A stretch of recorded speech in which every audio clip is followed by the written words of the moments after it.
Méditons avec le pasteur Ertis. Méditons avec le pasteur Ertis. Nous sommes mercredi, le 11 décembre 2019. Le lecteur de la Bible 2019 a prévu Colossiens 3, 1 à 11. Quelques questions pour approfondir la méditation.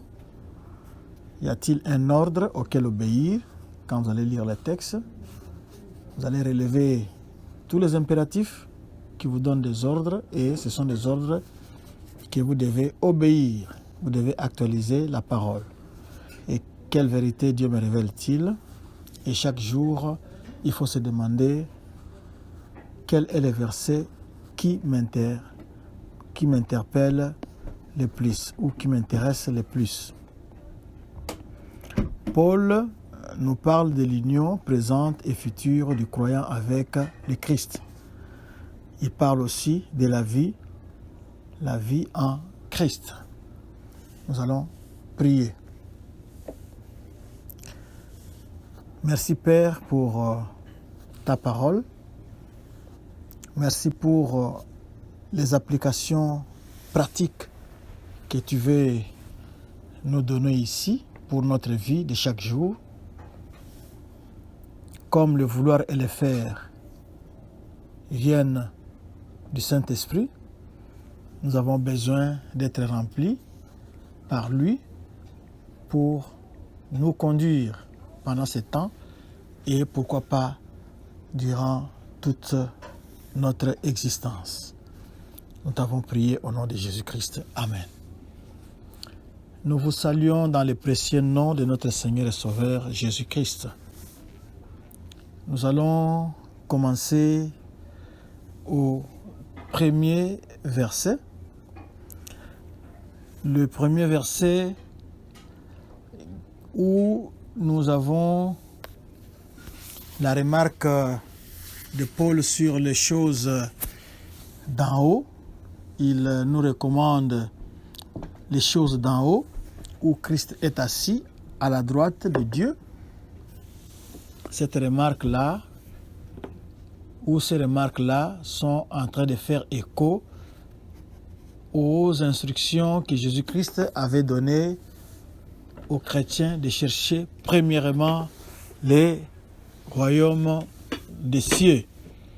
C'est dans Matthieu 6, 33. Et toujours au premier verset, nous voyons Jésus-Christ qui est assis à la droite de Dieu, à la droite du Père, à la droite de Dieu. C'est une position de faveur, c'est une position d'honneur, c'est une position d'autorité. On peut lire le psaume 110, verset 1, Ephésiens 1, verset 20. Sachez que dans l'Ancien Testament, la droite de Dieu, la main droite de Dieu symbolisait la force et le salut. On peut aussi lire Exode 15, 6, Psaume 20, verset 6. Le verset 2 parle des choses qui sont sur la terre. Ici, Paul probablement avait dans son esprit les traditions humaines qui sont inutiles, qui sont vides, les éléments naturels, les forces naturelles dont il avait parlé au chapitre 2. Au verset 3, il nous dit que vous êtes morts. Ici, cela se réfère au partage que les chrétiens ont entre Jésus-Christ et ceux qui ont cru. Ils se partagent la mort au travers du baptême. Nous avions dit que quand vous disparaissez dans l'eau, c'est comme si vous êtes mort et Christ aussi était mort. Et quand on vous relève de l'eau, on vous sort de l'eau, c'est le symbole de la résurrection. C'est ce que Jésus-Christ avait fait à la croix. Donc le baptême, vous vous identifiez à Christ dans sa mort et sa résurrection. Au verset 4 plutôt, le verset 4, on dit que quand Christ, votre vie, paraîtra, ici, Paul sous-entend la signification que cela a pour les chrétiens. Jésus n'est pas tout autour de la vie. Jésus n'est pas proche de la vie, mais nous devons savoir que Christ est votre vie, Christ notre vie, comme le verset nous dit ici, quand Christ votre vie. Donc, Christ est la vie. C'est lui qui distribue la vie divine dans les croyants. Et il est le centre autour duquel chacun de nous doit orienter sa vie. Et toujours au verset 4, là-bas on dit aussi que alors vous paraîtrez aussi avec lui dans la gloire. Oui, on va partager la gloire de Jésus-Christ. La vie du croyant est cachée en Dieu et le monde n'a pas reconnu Christ comme étant venu de Dieu. Ici, Paul est en train de rappeler aux Colossiens qu'ils vont partager la gloire de Christ quand il va revenir. Le verset 5 nous demande de mettre à mort. Faites donc mourir ce qui dans vos membres est terrestre. La liste qu'il nous donne ici fait écho à la liste de Galates 5, 19 à 21. Qu'est-ce qui est terrestre ici? C'est la débauche, l'impureté, les passions, les mauvais désirs et la cupidité qui est une idolâtrie. Vous êtes enfant de Dieu, voyez, si ces choses sont encore en vous, c'est l'occasion de demander à Dieu de vous remplir du Saint-Esprit et de vous en débarrasser pour mener une vie qui reflète Christ et qui glorifie Christ. Et Paul a parlé de l'idolâtrie ici. L'idolâtrie, c'était la cupidité qui voulait coûte que coûte amasser des biens, même au-delà de nos besoins. Vous avez peut-être besoin de peu, mais vous voulez amasser, encaisser. Et le verset 6 parle de la colère de Dieu. La colère de Dieu, c'est le jugement contre le mal. Au verset 8, renoncer à toutes ces choses, etc. Nous devons renoncer à tous ces vices qui empêchent la communauté des croyants, des chrétiens, de bien marcher, de bien avancer, de bien fonctionner. Les chrétiens ne participent plus à toutes ces actions-là, telles que la colère, l'animosité, la méchanceté, la calomnie, des paroles équivoques qui pourraient sortir de votre bouche. Et surtout, le verset 9 insiste, ne mentez pas les uns aux autres. Parce que quand vous mentez les uns aux autres, vous empêchez la communauté de bien communiquer, de bien se comporter et ça va implanter les doutes.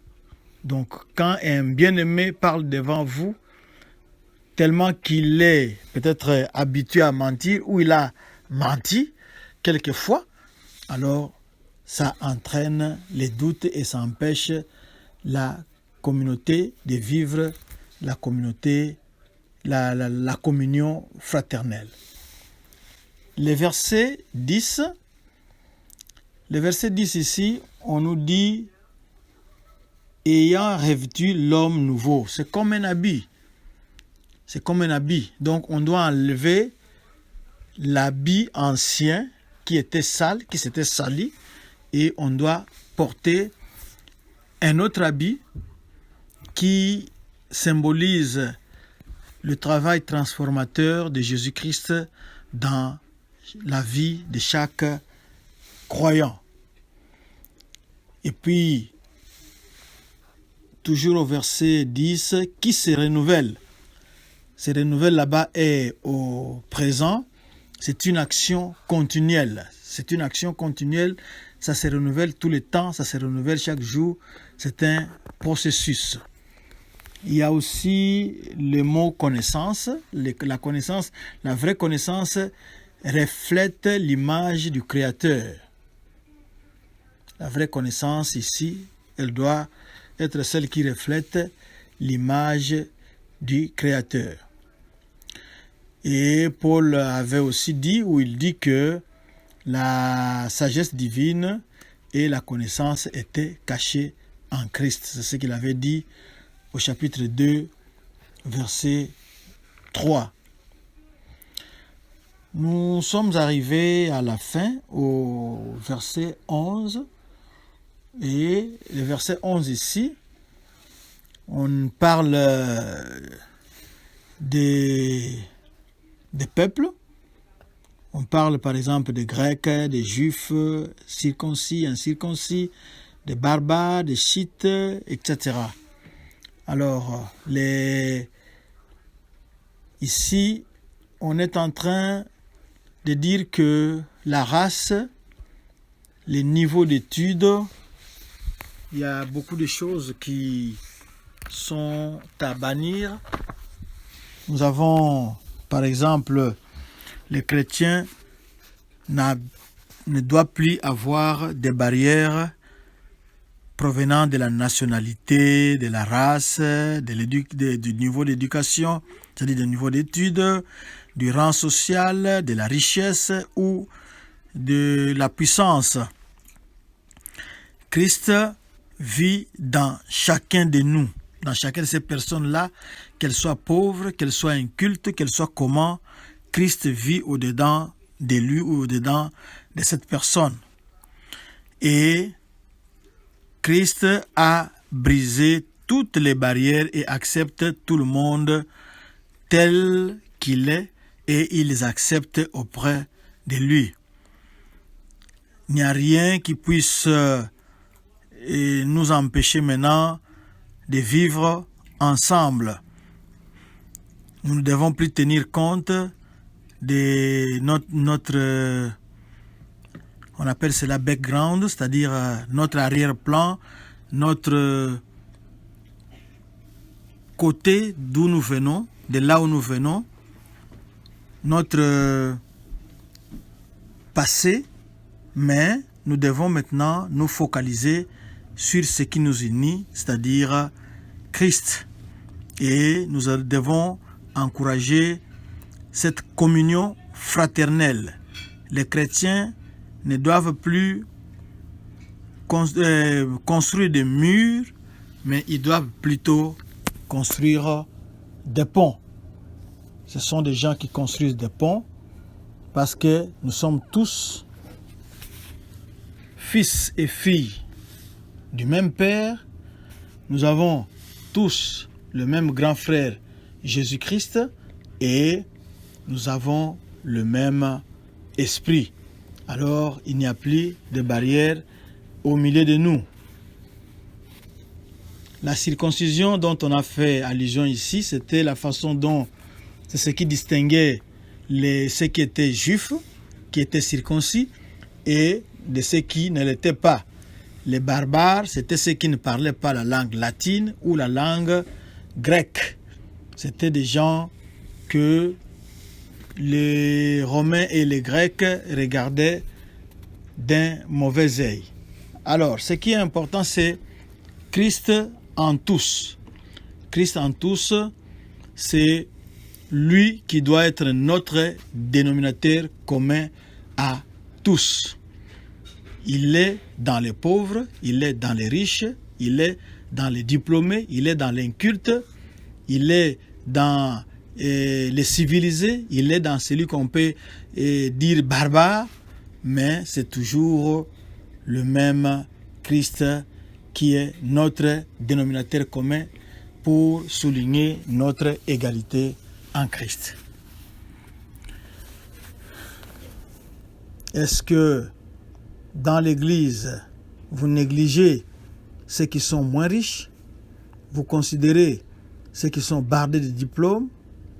Est-ce que vous rejetez ceux qui n'ont pas assez de ressources, n'ont pas votre niveau de vie ou vos diplômes? Sachez que Christ en tous veut qu'il y ait égalité, que Christ soit le dénominateur commun de tous, peu importe votre race, peu importe votre nom, peu importe votre sexe. Nous allons prier. Seigneur, merci. Merci parce que tu es celui qui nous a unis. Tu n'es pas mort seulement pour les blancs, ni pour les jaunes, ni pour les noirs, mais tu étais venu mourir pour sauver toute l'humanité. Celui qui t'accepte maintenant devient ton frère, devient ta sœur. Merci, ô Seigneur, de ne pas nous rejeter, mais d'équilibrer, de détruire, de briser les murs qui nous séparent et d'équaliser, d'égaliser, de nous rendre tous au même niveau parce que tu ne fais exception de personne. Merci pour tout le travail que tu fais au-dedans de nous par le Saint-Esprit. Merci pour ta parole d'aujourd'hui. Au nom de Jésus, nous t'avons prié. Amen. Notre adresse, notre page Facebook, Église Doxa-Deo Lushi. Si vous voulez nous retrouver aussi sur Twitter ou YouTube, tapez Église Doxa-Deo Lubumbashi. Visitez notre page internet, notre site web www.églisedoxadeo.com. Là-bas, vous y trouverez beaucoup de ressources pour votre vie chrétienne. Que Dieu vous bénisse.